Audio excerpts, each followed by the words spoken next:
Assalamualaikum warahmatullahi wabarakatuh. Perkenalkan, nama saya Evi Santi. Saat ini bertugas sebagai Kabid Keuangan Akuntansi RSUD Haji Abdul Manap Kota Jambi.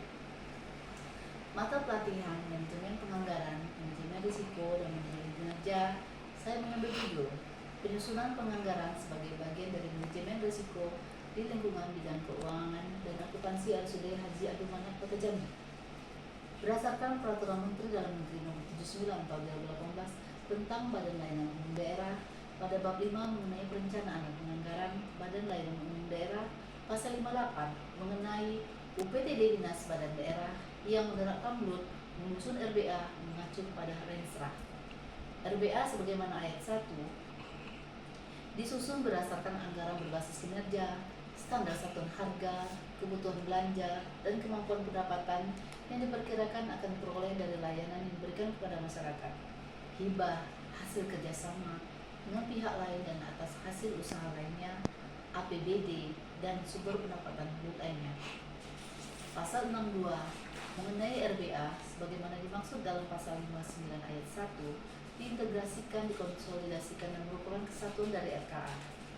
RKA beserta RBA sebagaimana pada ayat 1 disampaikan kepada BPKD sebagai bahan penyusunan Ranperda tentang APBD. Pasal 63 mengenai BPKD menyampaikan RKA beserta RBA sebagaimana dimaksud dalam pasal 62 kepada tim anggaran Pemda untuk dilakukan penelaahan. Hasil penelaahan sebagaimana dimaksud pada ayat 1 antara lain digunakan sebagai dasar pertimbangan alokasi dana APBD untuk BLUT.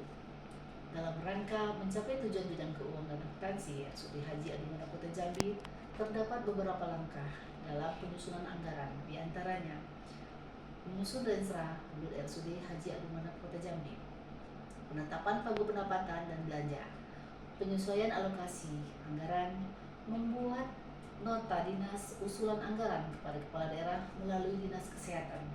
Kepala Bidang Keuangan dan Akuntansi harus memperhatikan RBA dan alokasi anggaran bagi RSUD Haji Abdul Manap Kota Jambi yang menjadi tanggung jawabnya.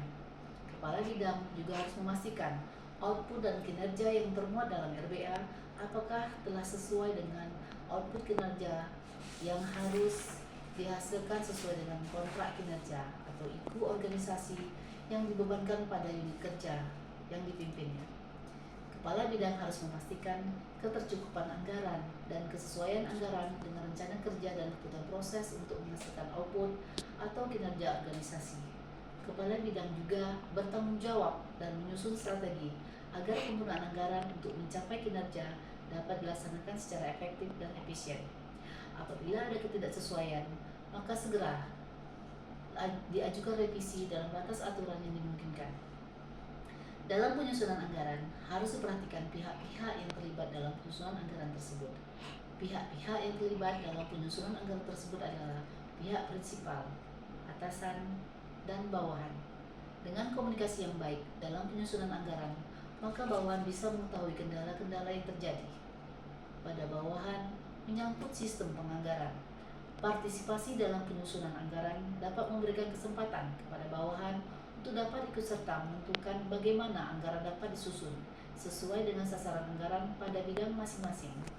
Secara sederhana, terdapat beberapa langkah yang telah dan akan dilakukan Kepala Bidang Keuangan Akuntansi dalam menyusun anggaran, yaitu mengidentifikasi permasalahan-permasalahan yang ada baik di lingkungan internal, bidang keuangan, dan akuntansi di RSUD Haji Abdul Manap Kota Jambi, menghitung kebutuhan yang diperlukan untuk belanja operasional pelayanan kepada pasien dan bidang manajemen atau administrasi, menyusun rencana pagu anggaran dengan menyesuaikan terhadap kebutuhan dengan alokasi anggaran yang tersedia, menghimpun pendapat bawahan, dan menentukan belanja prioritas untuk dapat direalisasikan.